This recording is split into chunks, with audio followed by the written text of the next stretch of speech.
Hi everyone, আসসালামু আলাইকুম। কেমন আছেন সবাই? আশা করছি সবাই ভালো আছেন।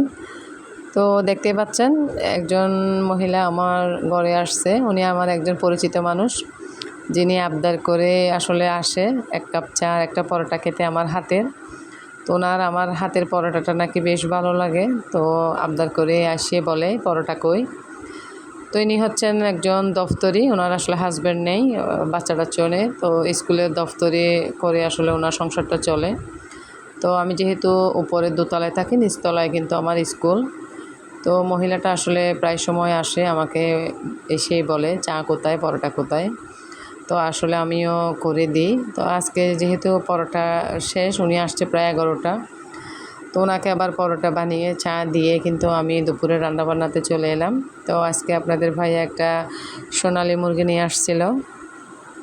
তো অনেক দিন ধরে নাকি ওর থেকে জাল জাল করে মুরগি খেতে ইচ্ছে করতেছে আলু দিয়ে। তো রান্না করতে এসে দেখলাম আমার যে লাল মরিচের গুঁড়া ওটা শেষ, যে তলায় একটু করে ছিল 1 চামচের মতো। তো আমি আসলে মনে করেছিলাম যে বড় একটা বয়ামের মধ্যে যে মরিচ রাখা হয়, তো সেখানে আছে মনে করে আসলে আর বলা হয় নাই। তো এখন আপনাদের ভাইয়াকে আসলে বলার সাথে সাথে বলতেছে তাহলে কাঁচামরিচ দিয়ে একটু ঝাল করিও।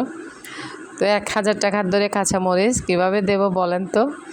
আমাকে বলতেছে 1000 টাকার কাঁচামরিচ তুমি একেবারে তো দেবে না, কয়েকটা দিলেই তো হয়। তো যাই হোক, সব রকমের মশলা দিয়ে আমি এখানে কষিয়ে নিচ্ছি ভালোভাবে। তো এরপরে কিন্তু আমি আলুগুলা দিয়ে দেব, যেহেতু আলু সিদ্ধ হতে একটু সময় লাগে।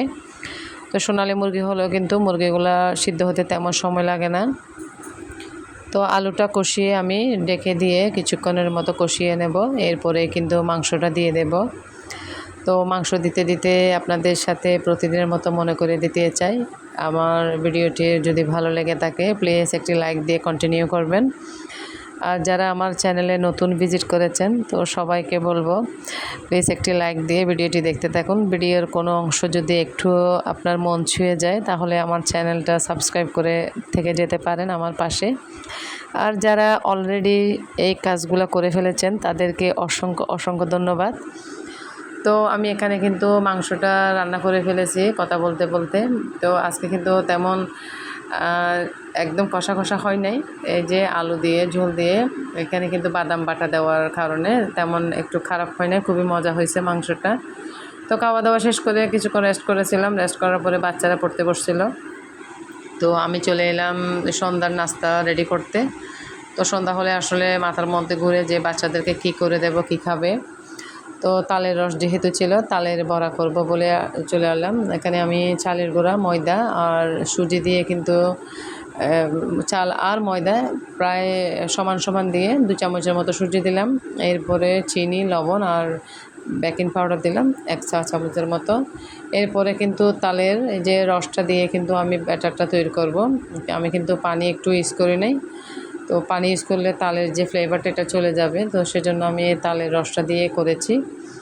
তো তালের রস দিয়ে আসলে যেটাই বানাই না কেন আমার আসলে ভালো লাগে তালের ফ্লেভারটা।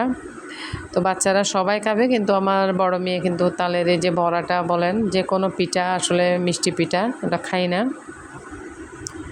তো এমনিতে মিষ্টি খাই, কেক খাই, কিন্তু এই যে পিঠা জাতীয় যে থাকে না চিনি দিয়ে করা হয়, ময়দা দিয়ে, ওরকম পিঠা কিন্তু খাই না। তো এরপরে ওর জন্য আর কি করব, আমি বলতেছি আর কিছুই করতে পারবো না, এখন সন্ধ্যা প্রায় 7টা বেজে গেছে। তো এখানে আমি কিছু নারকেল দিলাম। তো নারকেল দিয়ে আমি আস্তে আস্তে করে কিন্তু সবগুলা বড়া তুলে নেব এই যে ডুবো তেলে।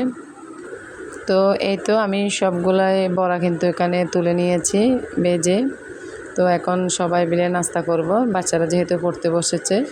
তো বিছনায় এসে কিন্তু খাবারগুলো খাচ্ছে, আমি দেখাচ্ছি, আমার পাশে কিন্তু তাইবও একটা দেখাচ্ছে ভিডিওতে। তো আমরা খাচ্ছি আর হাসতেছি। আমার বড় মেয়ে যেহেতু এই তালের বড়াটা খাই না, তো কেয়ার করবে ওর জন্য তার আমি অন্য কিছু বানাই নাই।